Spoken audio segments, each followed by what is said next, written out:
Thanks for tuning in. Ham Talk Live will be on the air shortly. Please stand by.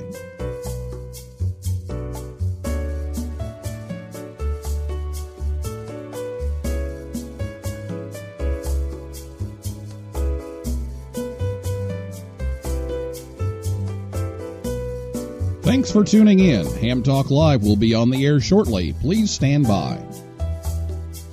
This episode of Ham Talk Live is brought to you by Tower Electronics. For connectors, cables, and more, call 920-435-2973 or visit pl-259.com. And by ICOM. Heard it, worked it, logged it. Visit www.icomamerica.com/amateur for more information about ICOM radios. It's Ham Radio with Neil Rapp. Here we go. Welcome to Ham Talk Live. Call in, let's talk. Neil's your guy. Ham Talk Live. Here we go on Ham Talk Radio.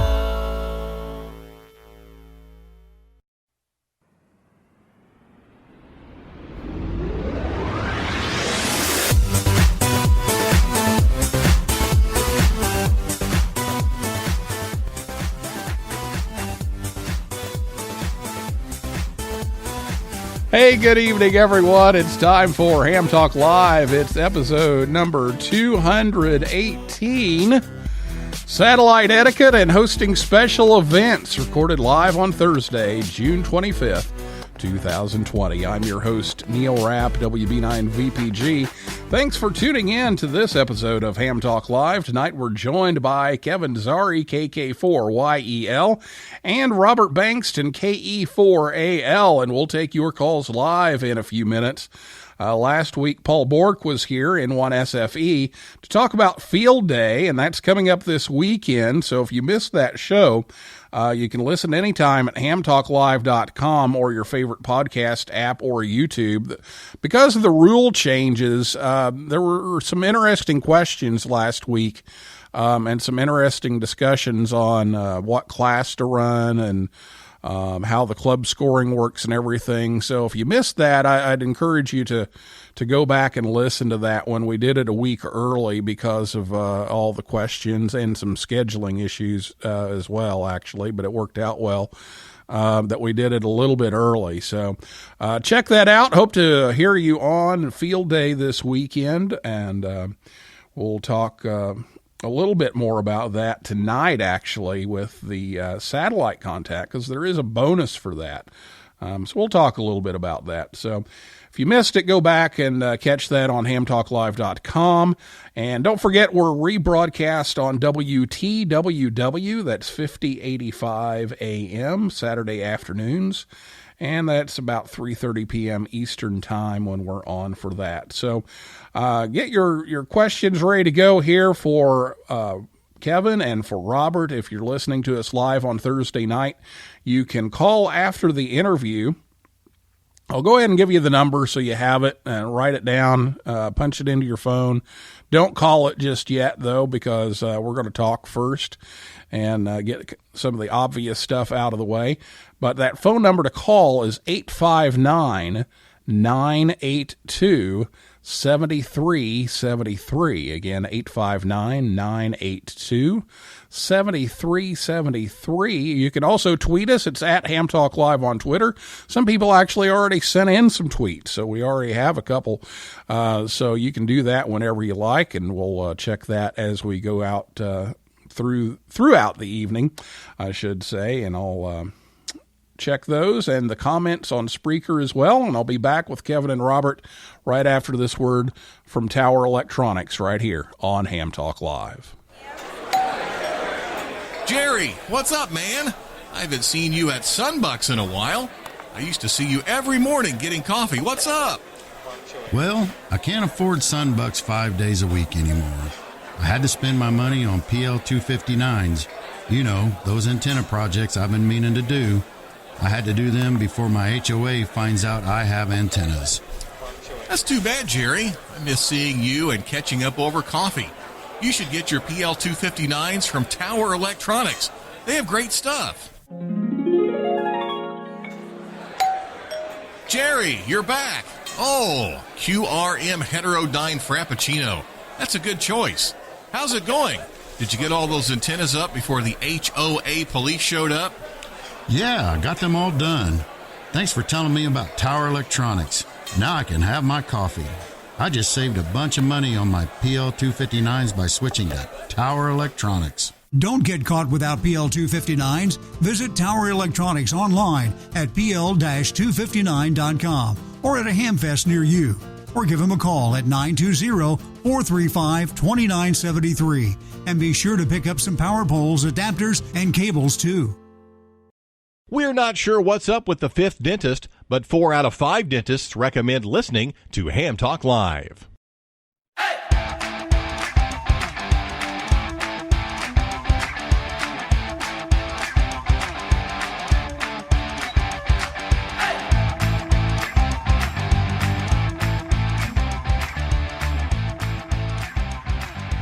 Welcome back to Ham Talk Live. Thanks to Scott and Jill at Tower Electronics for sponsoring the show tonight. To help bring you Ham Talk Live, they'll be back on the Hamfest trail as soon as all this pandemic stuff settles down, but you can reach them online anytime at pl-259.com. My guest tonight, Kevin Zari, KK4YEL, was licensed in 2014 and went from nothing to extra all in that same year. He is the president of the Kennedy Space Center Amateur Radio Club, N1KSC. He revived the club after it had been idle for a number of years. He's a graduate of Florida Tech and spent 17 years as a payload test engineer with NASA.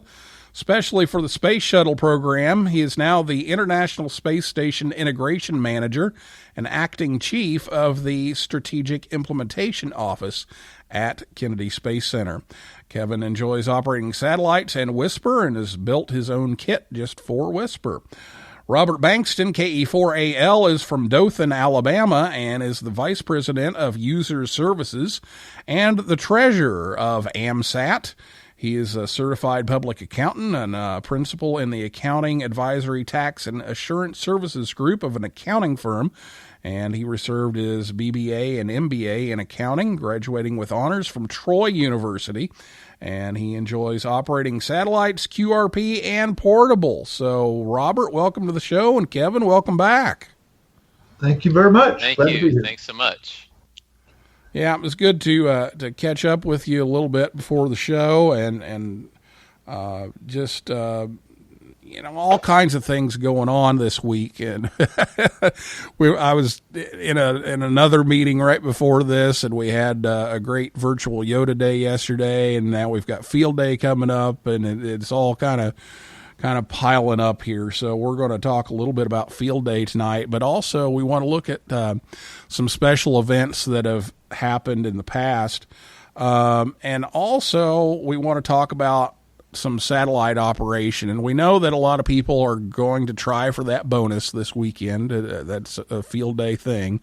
That a lot of people who normally aren't on satellites will give it a shot. And so, you want to prepare for that. And so tonight we're going to talk a little bit about satellite etiquette, and, aside from Field Day, because Field Day just kind of turns into a big mess, but we want to talk a little bit about satellite etiquette because it seems like, and we were even talking about this before the show, it seems like the operating etiquette on especially some of the FM birds, it's kind of like it used to be on weekends. It's jam-packed, and people are kind of getting cut off, and some things are happening that there's just only room for so many people, and so we want to talk about some things that can help with satellite operation tonight. So we've talked a few times about it on the show. There's still a lot of opportunities for learning out there, and we don't want people, getting bent out of shape. No, we're not telling you what to say and what to do and what you have to do.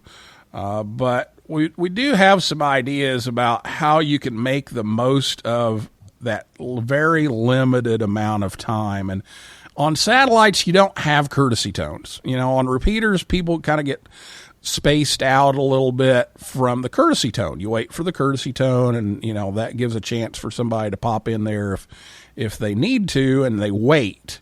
And we don't have that on satellites, and there's a lot of competition for that limited amount of time. And a repeater, it's there 24/7. A satellite, you get 10 minutes at a time pretty much, and that's it. And it's an exercise in making things concise and really making things quick, and get your contact and get out and let somebody else in. And we've all done stupid things on the air. And Ham Badges does a great job of reminding us about those in a fun way. We're all guilty of doing things that, may have cut somebody off or may have kept somebody else from being able to make a contact too, but hopefully we learn from it. So that's kind of what tonight is about.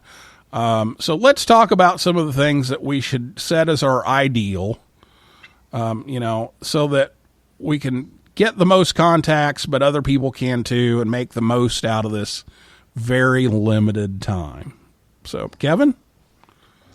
Yeah, great point, Neil. And first off, you're correct, right? We've all made mistakes, and I think this is really kind of trying to help folks get a good idea of like best practices, right? And so while the operating on satellites does add some unique aspects, like you mentioned, I think really the most important thing with satellite operation is no different than when you operate on an FM repeater or even maybe during an HF contest, right? It's like the number one rule.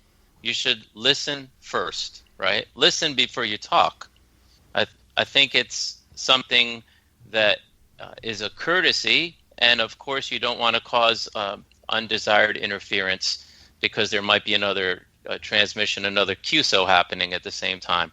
So along those lines of listening first, I think one of the first things I've learned, the most important things I've learned from seasoned satellite operators like Patrick, WD9EWK, he mentions in a lot of his articles that you really need to operate in full duplex, right? And full duplex is important because you actually hear the downlink of the satellite even while you're transmitting up to the satellite. And there are some full duplex radios out there. For example, Kenwood has a model, the THD72A, but you can even do it with two simplex radios, right, hooked up at the same time. But you really do need to operate in full duplex because it's all about being able to listen. You need to listen first. And if you can't hear the downlink of the satellite while you're transmitting up to it, you wouldn't be able to stop transmitting if by accident you were causing some doubling, right? And another thing with the full duplex is you can easily know that you're getting into the bird. And if you're able to hear yourself in the downlink as you're transmitting, you can be rest assured everyone else can hear you, everyone that's in that footprint of the satellite. So I think listening first is definitely one of the most important ideals, if you will. Also, that relies on having a good antenna set up that can hear. And just because you look at YouTube and you see somebody being able to get on satellites using an HT with its rubber duck antenna, you probably shouldn't do that, right? And there's some other aspects of equipment that I think Robert might be talking, so we'll let him talk on that in a bit. One other thing, Neil, I think is just about courtesy. And if the satellite, for example, is quiet, you don't hear anything on it, you probably should call your call sign in your grid, and if nobody answers, and you should know because you've heard yourself in the downlink since you're operating in full duplex, if nobody answers you, there's really no need to call out your call sign again every 5 seconds, every 10 seconds. Stand by, wait a little bit, perhaps give the satellite a chance to move over to a different footprint, over some new territory, and then try it again. But that's pretty important, I think, as far as operating if there is activity on it, again, be courteous. Wait until people finish their QSO before you try to call a station. So you don't wait until you hear silence, because the silence might be the person waiting for the other person to come back to them. It means wait until the QSO is complete. So please don't call the Robert if you know Robert's trying to call Neil. Let there be a chance for the exchange of their call signs and their grids. And when that's over, then go ahead and call Robert or Neil or whoever you want. I think it's important. It's also important to know how folks are using satellites. And one of the fun things about satellites is being able to collect the Maidenhead grids that folks are in.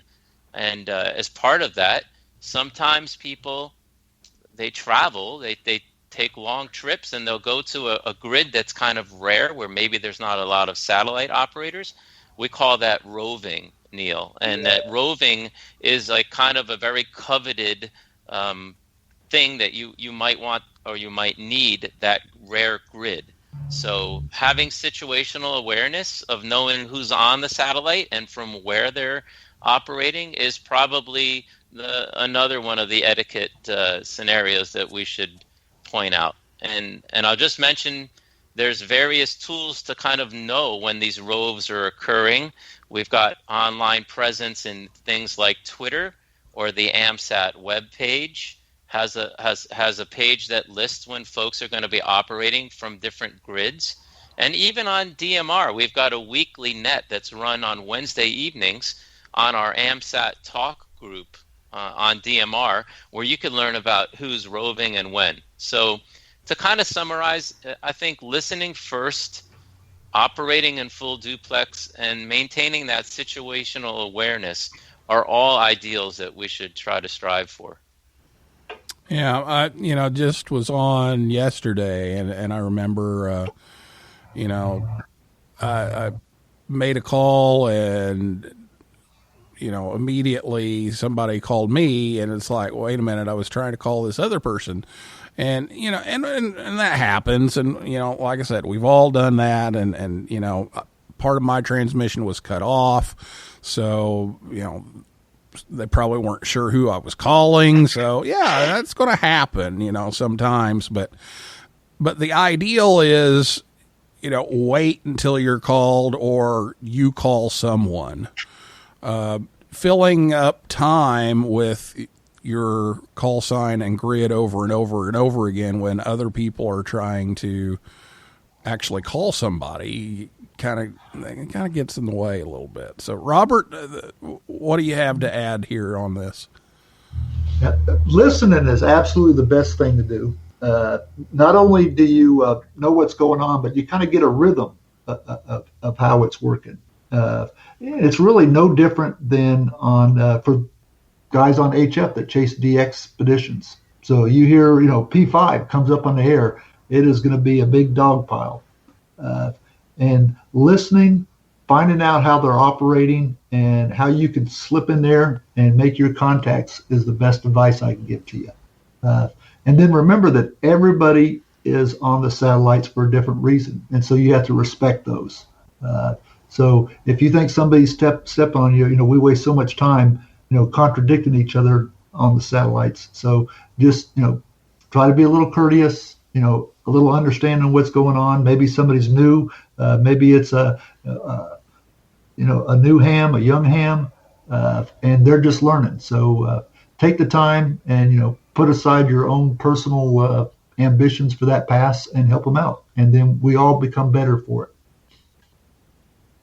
Yeah, it's just always good to listen. And my mentor, my Elmer, said, that was one of his favorite sayings was they shouldn't call it a PTT, a push to talk button. It should be the RLL or the RTL, release to listen. And the more I think about it, the more that's true, because if I hear satellite fading out and I know it's going to come back in a minute or so, I'm not getting on there and calling, because I'm just going to eat up bandwidth and I'm not going to get anything out of it. And I'm going to mess up somebody else's call. And so, if you can't hear it, then don't transmit. And that's where that full duplex comes in too, is, if you can hear whether you're getting there or not, and if you're interfering or not, that just makes things a whole lot easier. Yeah, well, Neil, field day. I'm sorry. Oh, go ahead, Kevin. No, sorry, Neil. Just wanted to say one additional thing, which I think is kind of obvious, but it's probably important to know. When you are new and you're listening, sometimes you're going to get examples of what to do, and other times what you're listening to will be examples of how not to act. And so with a lot of new folks, you can imagine they might listen for a day. We're giving great advice, right? Listen first. Spend a couple of passes listening, maybe a couple of days on different times of the day, understanding when it might be busy, when it's not busy. And sometimes you might hear the very things that we're suggesting not to do. Sometimes you might hear a station that's calling over and over and over again, or stepping on top of somebody. So I just want to say, when we mention listening, and also being self-aware and trying to understand that what you're hearing is like what Robert and Kevin were mentioning, or, hey, that's exactly what they're saying not to do. So just kind of get that situational awareness and listen and say to yourself, geez, does that sound like that operator did what made the most sense on this pass? And it's a tool for you to learn what to do also, and sometimes what not to do. That's kind of what I wanted to add. And I think it even in net situations, sometimes in net situations, there's a time that you can get on and talk and converse, but then, if there's an emergency, then you got to keep everything concise. And I think that's a balance that a lot of people have trouble finding is, sure, on a satellite, when there's nobody around and you're trying to drum up business, you're trying to get some activity going. Yeah, you may throw your call sign and your grid out there a few times on a pass. But when it's busy, just throwing your call sign out there is it's just eating up time, and it doesn't serve a purpose. And when you have such limited time, that's what makes this different, is when you have such limited time, there's only 10 minutes and everybody's got to get in there. It just becomes really important. So again, we're all making mistakes. Okay, it's just, these are the ideals. These are what we're striving for. Well, Robert, let's talk a little bit about field day, because field day is a time when the FM satellites are jam-packed even more than they are on weekends. And by the way, Sean Kutzko, KX9X, wrote a great article back in 2008 in QST in the field day edition about working satellites on field day that has a lot of great suggestions, like work a satellite contact before the chaos of field day. What are some things that people should be doing before field day this weekend for satellite operation, and then maybe even a little bit about, what to do during field day this weekend? Okay, well, anybody that's listened to a field day satellite contacts, pass, it's just total chaos. So all the rules go out the window, and it's just everybody fighting for themselves. And what that is we've got, satellite passes are normally busy. There's a lot of people. It's not like your local repeater that can just collect everybody locally. Satellite passes, you can get a pass that covers the entire United States at one time. So there's a lot of people that can access that. So those are your normal satellite operators, so it's always busy. And now we're going to compound that with field day, where every licensed amateur radio operator is going to try and get on and get that 100 points for their club or for their station. So that puts a little incentive, and it brings in a lot of people that don't normally work satellites. It gets a little crazy. And on top, if that's not enough, AMSAT also runs a satellite field day competition at the same time on the same satellites. So ARRL gives you 100 points for a single contact. You don't get anything extra for making two. However, AMSAT's field day awards points based on the total number of SAC QSOs you make, and also by mode. So the more contacts you make, the higher score you occur. So it's really just compounding the situation a little bit more. So what all this means is that the birds are going to get really busy this weekend. And as bad as that sounds, there's still hope. So let's talk about some stuff that will to help increase your chances and hopefully make a contact during all this mess. So first, unless you do satellite passes all the time, I'd highly recommend that you do yourself and everyone else a favor by getting on and working a few passes before the Royal Rumble kicks off. Now, even if I go a couple weeks without getting on a satellite pass, I still clunk around there. So we want to knock those cobwebs off and make sure our equipment's working right. So speaking of equipment, that's the first thing you need to do is make sure you got everything and it's all functioning as it's intended to, and that your batteries are fully charged. I remember when I went to Hamcation this last February, I brought all my SAT gear with me, and I forgot the PTT switch. So I had no way to make contact. So number one, make sure you got everything, make sure it's working.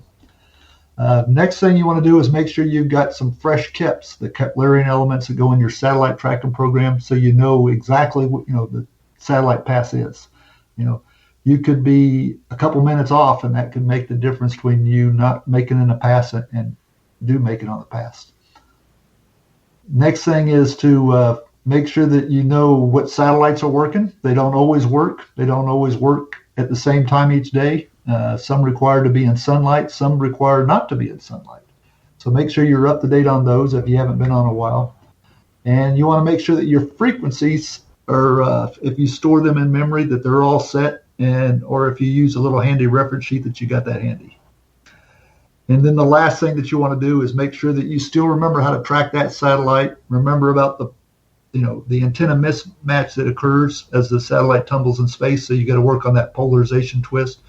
And then you also want to refresh your memory about the Doppler shift and how to adjust the frequencies. All the FM birds are UHF on the uplink. Means you're going to be transmitting on that. You're going to be adjusting your Doppler shift on your uplink, and then your VHF. It still has a little Doppler shift, but it's not near as much, so you don't really need to shift your frequency. Over on the linear satellites, most of those are UHF uplink and a VHF downlink, but there are some that are VHF uplink, so it's a completely different scenario. So just refresh your memory before you go jumping on a satellite, and make sure you're turning that dial the correct way. So all those things I just talked about, those are the critical things that you need to do to get ready for this satellite battle that's fixing to start for field day. So just make sure you're ready. I like that, the Royal Rumble. Yeah. But not only is knowing what to do and making sure you know how to do it, you also got to think of a strategy that's going to help you make that contact. Because if you just think, okay, I'm just going to jump on AO 91 or 92 and get my contact, get my 100 points, and call it a weekend, it ain't going to work out that way. So the first thing that I always recommend is pick the right satellite and the right satellite pass. So right now, if my numbers are correct, I think we've got 4 FM satellites that work.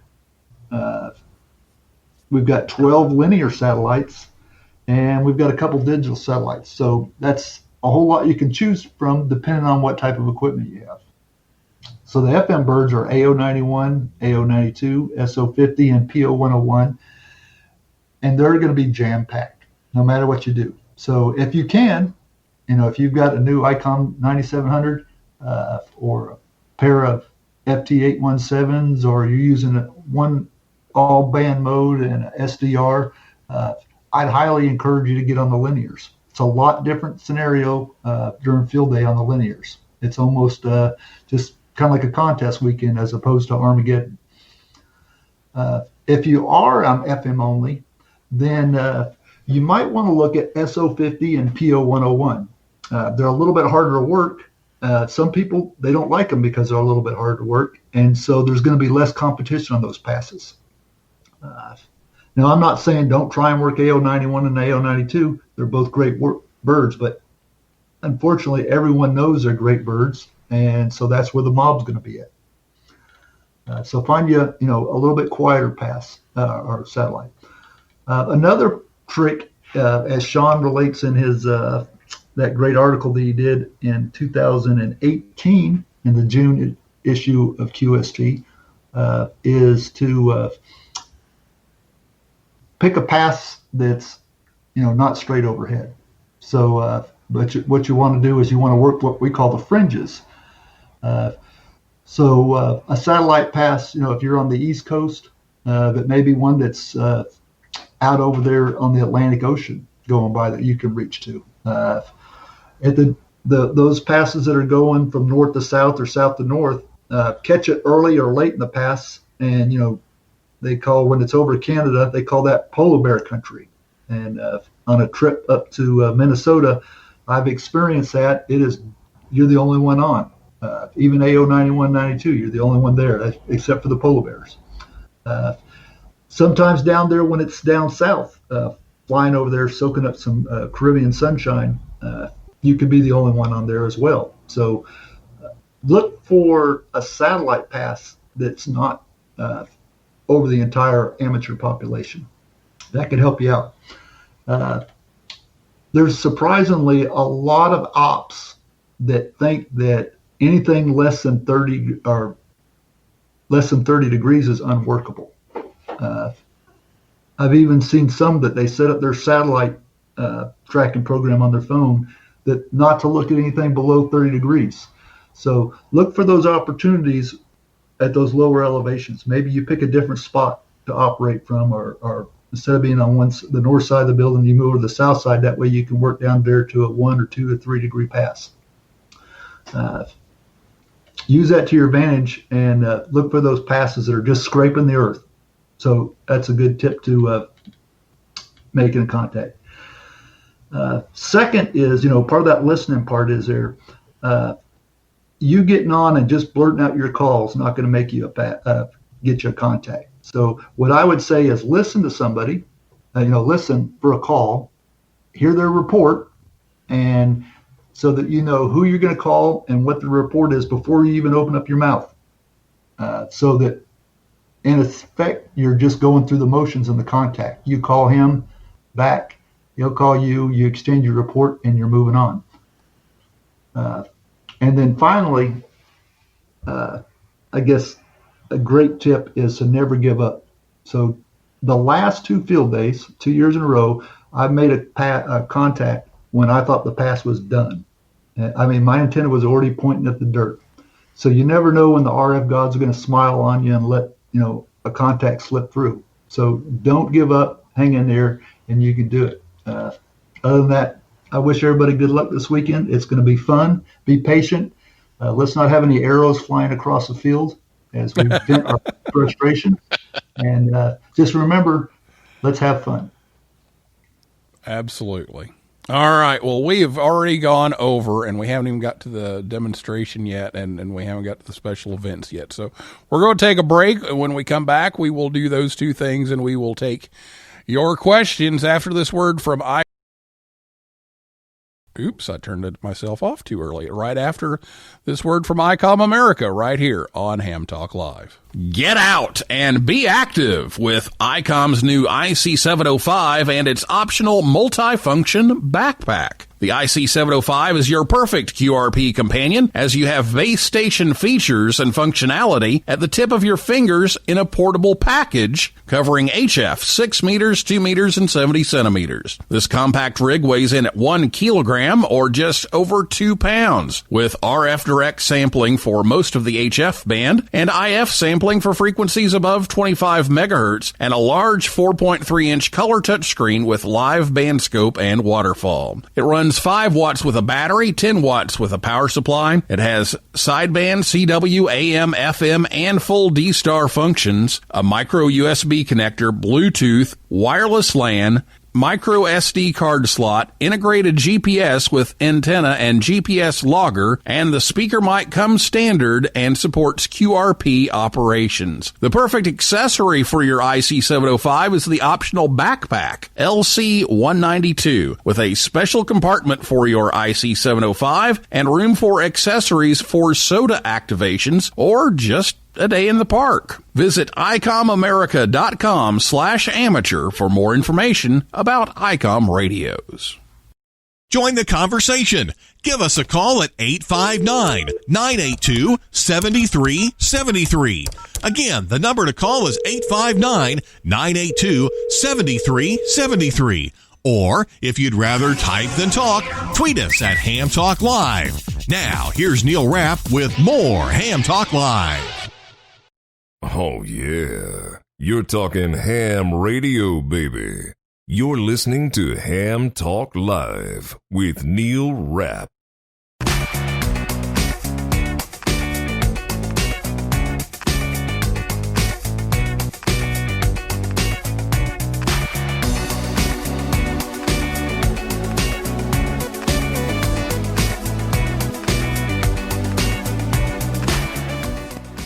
Welcome back to Ham Talk Live. Thanks to ICOM America for sponsoring the show, and hopefully you're taking advantage of some of ICOM's great gear this weekend for Field Day. Visit them at icomamerica.com/amateur. Ham Talk Live's on the air every Thursday night, 9 p.m. Eastern Time, right here at hamtalklive.com. Be sure to check us out on Facebook, Twitter, and Instagram.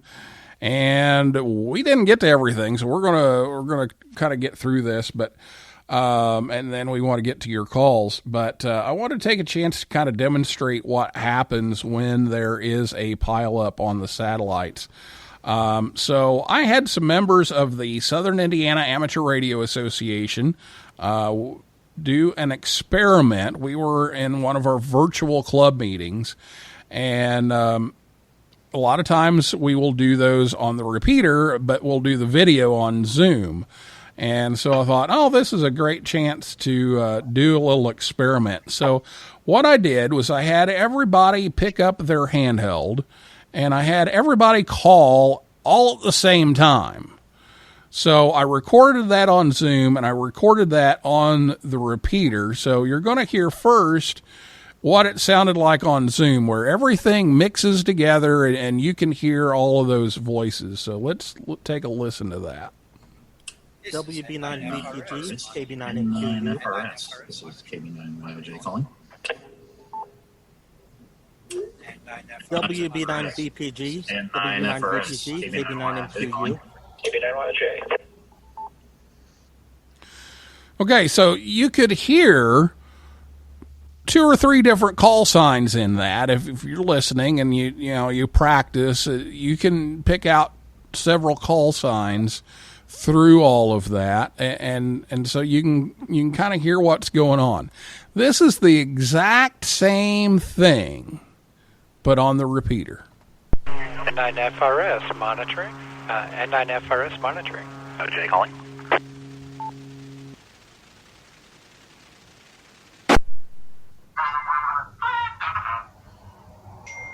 N9FRS monitoring. This is N9FRS monitoring. Looking for KB9YJ.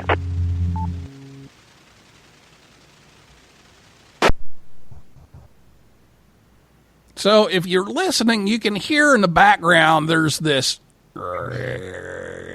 going on, but you only heard one station. Now, that station was pretty close to the repeater, and so even though he wasn't running a whole lot of power, he was kind of obliterating everybody else. But you heard that in the background. Now, that was probably the best case scenario when there's multiple people on, because you could at least hear one. And so, the loudest one. But it doesn't always go that way. So here's an example of a satellite pass, and Patrick, WD9EWK, allowed me use of a bunch of his recordings. And this is actually one we've used on the show before. I trimmed it down a little bit, but take a listen to this and listen to the mix on this one.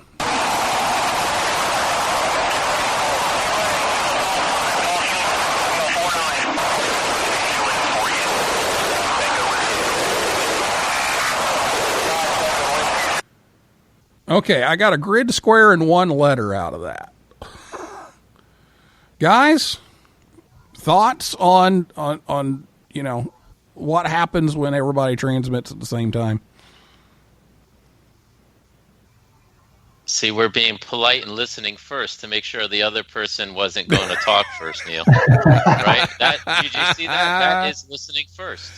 So I'll start with saying that it's really chaos, right? And so nobody wins if a repeater that just happens to be orbiting around the Earth is receiving a signal on its input frequency, it's going to be transmitting that signal on its downlink frequency. And so if all those frequencies are coming, if all the signals are coming in on that frequency, guess what? Everybody hears noise. Everybody hears, like you heard in that clip, and nobody makes a contact. So I think it's important that folks listen first, again, and then realize when it's appropriate to talk into the satellite.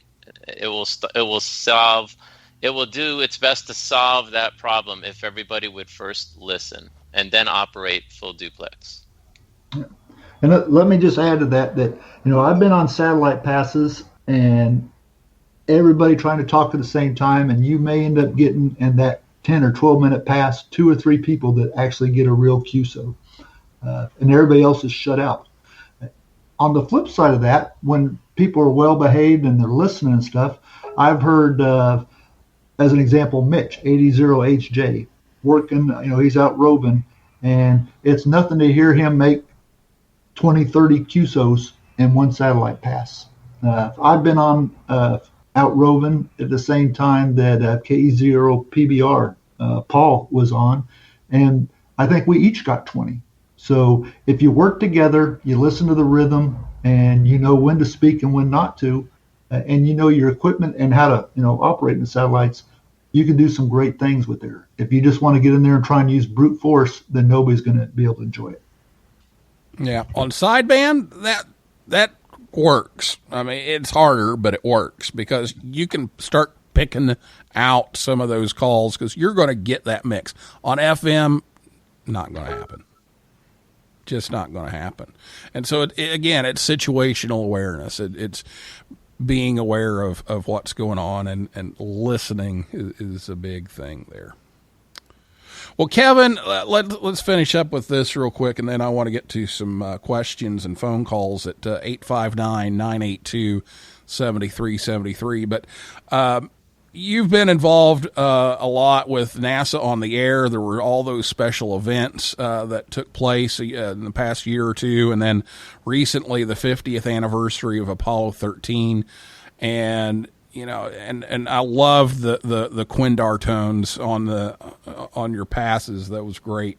But talk a little bit about how this operator etiquette affects running a special event station like that. Yeah, Neil, that's really a great question. So operator etiquette for special event station really has an impact on the success of the event.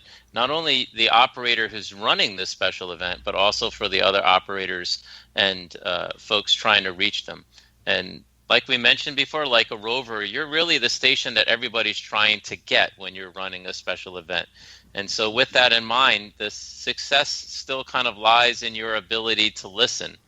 It's really the key, and you've got to be able to hear folks' call signs out of pileups if you happen to be on a linear bird, for example. Typically, I do things like either write down the call signs that I've heard so folks know that you're listening, and if somebody calls out of line, I might not necessarily come back to them to kind of discourage that kind of behavior. But I will say if things get out of hand, I'm an engineer, so I'll kind of break things down systematically, and maybe I'll start calling stations that only have a 0 in their call sign, or maybe later on 1s or 2s or 3s. And I even give time for QRP stations only. And so it's important to work it in a systematic way.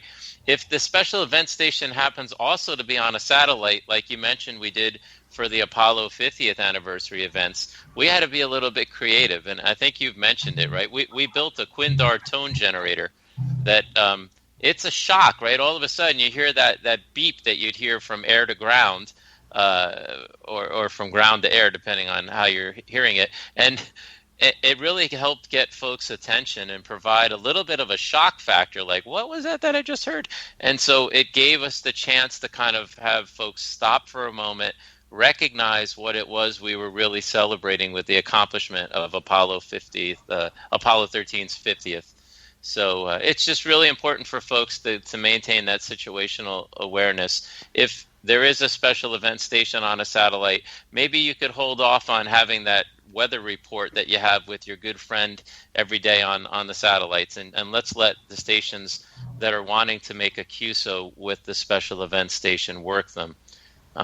Again, situational awareness, couple it with kindness and courtesy, and I think you've got win-win, Neil. Yeah, I totally agree. And there's been times when I've, I really want this grid, but I know somebody's out there roving, and I've been in that spot. I've been out and I've been roving and could not get a single contact because it was just too busy. And so I'm like, okay, I drove all the way out here for this, and it can be discouraging. So sometimes I just back off and I'm like, okay, there's two people roving here at the same time. I'm out. I'm getting them and I'm out. Because, it's just courtesy. I'm going to get one or two contacts and then let's let everybody else get their one or two. And again, we've all made mistakes. We're not, we're not perfect by any means. But that's what we're trying to strive for. Well, let's open up the phone lines. It's time for your calls. If you have a question, give us a call, and we're going over a little time, overtime tonight. It's 859-982-7373, 859-982-7373. If you want to call in or tweet us at Ham Talk Live. If you're listening to us on WTWW or on the podcast edition, you won't be able to reach us live, since it's Thursday night when we are recording this. And we do have a few here, so let's run through some of these. Let's see. Don KB2YSI says, too bad I didn't get a recording of KE4AL. Let's see, I gotta move my screen. And I, both roving on the same pass. We managed to interleave stations, and the entire pass was so orderly, probably his best one ever. And number one pass was getting number 488 for a station in California from FN 53. There's, if you don't know, there's 488 grids in the continental U.S., so that would be a great one. Let's see. We had another one here that came in early. Actually, let me scroll down to this. N6AJ wants to know the best way to adjust for Doppler. He's using SAT PC32 with linears, and he's just having a hard time adjusting for Doppler. He's looking for a video or somebody to kind of help him out on that. Guys, any advice here on Doppler shift? Well, I think Kevin and I are both Mac Doppler guys, so that's not going to really help him. But what I would encourage you to do is you have two choices. Either number one, you post your question on the AMSAT bulletin board. I know there's a lot of SAT PC 32 users, and that's what that forum is for, is to allow people to ask questions and seek advice. And then your next choice would be to send an email to ambassadors at ambassadors at amsat.org. So AMSAT has AMSAT ambassadors are there to help mentor people, and so we'll find somebody locally, hopefully for you, if not locally, close by, and can walk you through those steps, get you on the birds.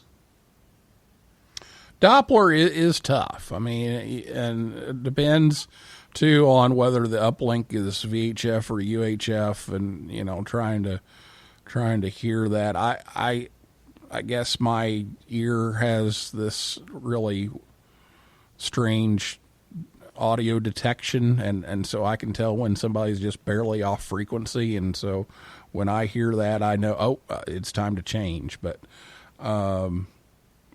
But yeah, if you can automate that process, it definitely makes it a whole lot easier. So email them or post there on the bulletin board. And I know there's a lot of people using SAT PC32, and I'm a PC guy, but I don't use that. I use my phone, so I can't help on that.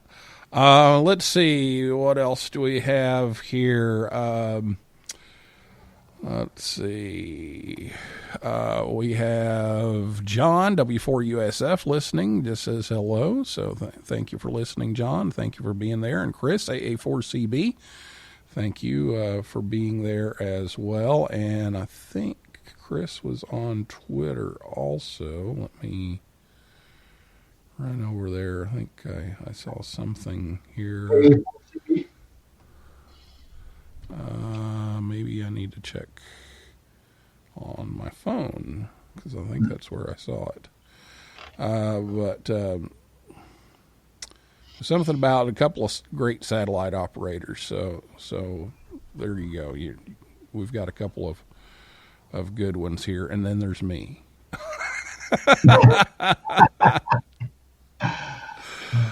Oh my goodness! Chris, AA4CB down there in Florida. Yeah, I met him in Huntsville and Hamcation. Good people. Yeah, Neil, you know something that we kid about, but the satellite community is actually a great bunch of folks that you feel like you've known people, and then you actually get the opportunity maybe at a hamcation or some other event to meet face to face. It might really be the first time you've met, but it sure feels like you've had a friendship for a while. So it's a nice hobby. It's a nice part of the amateur radio hobby to get into. And don't be discouraged if the first time you try and you're not able to get things right. Reach out to some of the folks that we mentioned, and I think you'll find it to be a really enjoyable part of your amateur radio experience. Yeah, I found it. It says 2 good sat ops. I've listened and learned from them both, and I need to get back on the satellites. That was Chris A4CB, and said met Robert at Huntsville a while back. So there we go, Robert. You had it down, and I met you down at Huntsville, and then actually on social media I sent out a picture of Kevin and I at the Kennedy Space Center Amateur Radio Club. That was when I first met Kevin, so there we go. All right, well, we've got a call on the line, so let's take the call. Welcome to Ham Talk Live. Hey, this is Michael in for DCW. I just wanted to call in and say thanks, Robert and Kevin, for everything that you've done for the AMSAT community. Just wanted to give a chance for them to talk about new operators, resources for them to get started in our little hobby here. All right, Michael, thank you for calling in. Guys, any suggestions here? What was the last part of that question? Resources for new operas. Okay. Hey, so the best, working with somebody is always the best. It's best to get that immediate feedback. If you're working on your own, then I would start with the Getting Started guide. It's real in depth. It will cover everything that a beginner needs to know for all the different modes and different types of satellites, and even helps out the experienced ops. He may be going to a new venture, but you can do those, and then there's, the AMSAT bulletin board. There is the ambassador program, demos at Hamfest when those finally get to start back up. The key thing is just get on and try, and somebody is going to surely step up and help you out. And we all love to share this part of the amateur radio community. Well, Michael, thank you so much for calling in. Oh, go ahead, Kevin. No, got to agree with what Robert said. I mean, I think finding a mentor is fantastic. In lieu of doing that, I would caution folks, if you're try to join an organization like AMSAT. There's a lot of great folks. They do a lot of great work. They have books and articles that are available to the memberships that are very helpful. So recognizing that joining a community, not only in a social media aspect, but supporting folks like the AMSAT community helps get additional satellites up in the air and helps us to avoid some of the crowding that we talked about this evening. So I think it's also a way to learn and join a community like AMSAT. All right, there you go, Michael. And it's, I'm going to get it right. It's N4DCW, not CDW. That's all right. It's a common mistake. Yeah, I appreciate everything, Robert, you're doing for the AMSAT community. Also, Kevin, being my first AMSAT contact back about a year and a half ago. Thanks to the two of you for everything you've taught me. I appreciate it. So y'all have a great night. Yeah. Take care, Michael. Yeah, appreciate thanks, it. Michael. All right, thanks, Michael. Appreciate it. Yeah, I don't know how many times I've done that. It's that CDW, the Computer Discount Warehouse commercial, I guess. I don't know. Yeah, and LOTW catches it for you real quick. Yes, it does, and it did. And that's how I found out. Yep. Michael's like, I thought I worked you, and I'm like, yeah, you're in the. Uh-oh. Yeah, that's exactly what happened. All right. Well, we are way over time here, so we're going to finish things up here. But guys, some great stuff, and again, I hope people listening are yeah, you've probably heard us, make mistakes. That's because we have. I've only been on satellites the last 2 or 3 years. And we all started someplace, and these are some ideas to try to make life better on the satellites, and I appreciate you two coming on to talk about it tonight. So, final thoughts, Kevin? No, I think you mentioned it, right? We all make mistakes, and I'm sure people could find recordings of me, and they'll say, hey, look, Kevin, you did this, and this, and you said not to do it. We learn from the mistakes. I think it's important, though, to recognize that amateur radio is a hobby where we learn, right? We're experimenting, we're learning all the time. The satellite aspect of amateur radio is super fun, and you can do it with a technician class license. So it's enjoyable right from the very first moment that you pass your technician license. So, yeah, try your best to follow these best practices. It will make it enjoyable for you. It will make it enjoyable for everyone else. And if you've got questions, just ask. There are a lot of friendly folks out there that would be willing to step in and help mentor you. And Robert, I want to give you a chance to do this and have your final thoughts, but also the thing you're in charge of basically for AMSAT, besides the accounting bit, is the user service department, and there are ways that you can find out about rovers. So make sure you tell people about that, and then your final comments. Absolutely, yeah. So first, thanks for having me on tonight. I had a great time.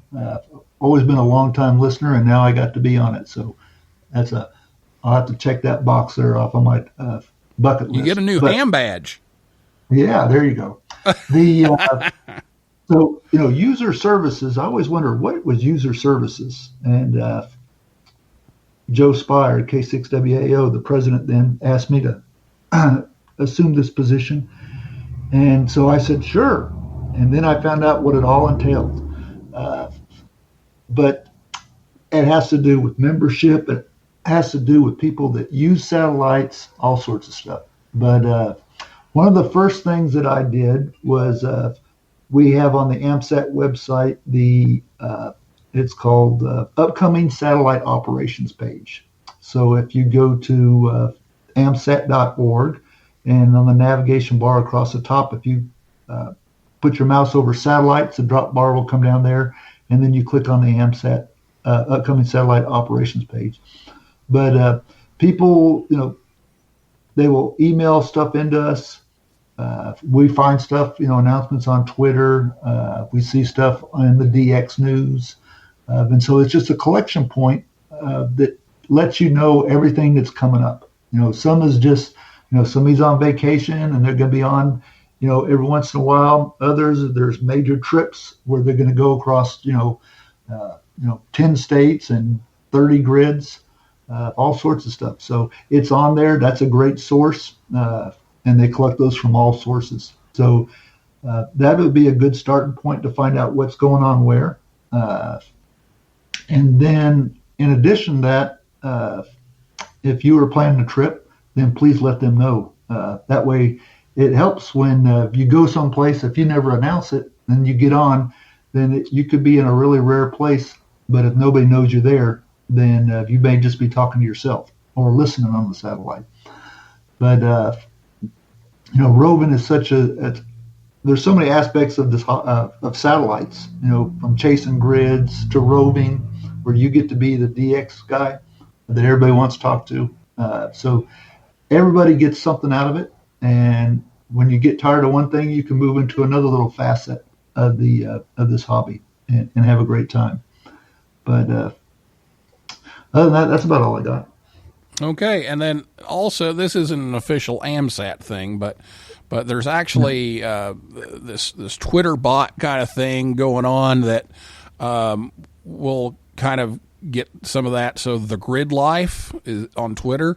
Kind of does a lot of those announcements. And then if you want to know what grid squares are in high demand, there's the Grid Master heat map, and it shows, in color, the easy ones to get and the harder ones to get and the ones that are near impossible. And so Gridmaster Heat's always a great place to look and see, what's rare. And you may have a rare grid in your area and not even know it. So make sure you check that out too. Let me add to that real quick, that they will often work in concert. So somebody will announce that they're going to go activate a grid, and Grid Life will pick that up and publicize that for you. And then Gridmaster Heat Map, which is somebody that's collecting, basically you can send all the grids you've worked to him, and he will add your data to the map. And then when Grid Life announces one, Gridmaster Heat Map will put out a posting of all the people that need that grid. And if you're on Twitter, then he tags you. So that's an added step to help you catch those grids that you're looking for. And that just shows you, these are just people that are volunteering on their own with no official, direction, and they're doing great things for the AMSAT community. And that's what it's all about. Yeah, and that's I'm very thankful for that. It's a great thing.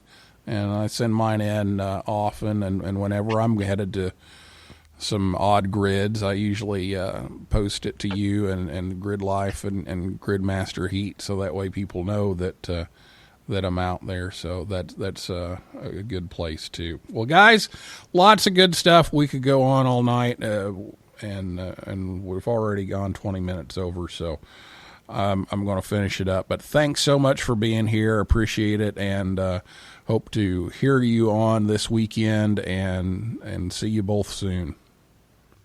Thank you so much, Neil, for having us. Yeah, thank you, Neil. Have a good night.